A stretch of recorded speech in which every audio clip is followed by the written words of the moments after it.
নমস্কার guys, welcome back to my channel Samriddhi's world. কেমন আছেন সবাই? আশা করি ভালো আছেন। আজকে আমি ঘরে থাকা 3টি উপকরণ দিয়ে আমের আইসক্রিম বানিয়ে দেখাবো। আশা করি আপনাদের ভালো লাগবে। তো চলুন, প্রথমে আমের পাল্পগুলো একটা মিক্সিং জারে নিয়ে নিয়েছি। একবার ব্লেন্ড করে নেব। ব্লেন্ড করা হয়ে গেছে।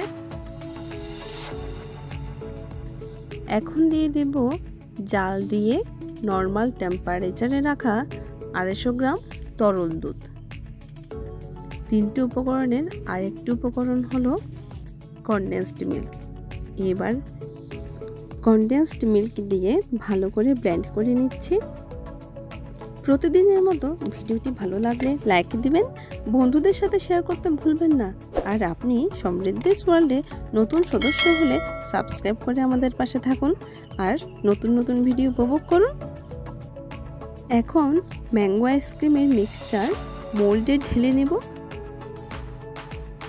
এক একটা করে 6টা মোল্ডে মিক্সচারটা ঢেলে নেব এবং এরপর 7-8 ঘন্টার জন্য ফ্রিজে রেখে দেব।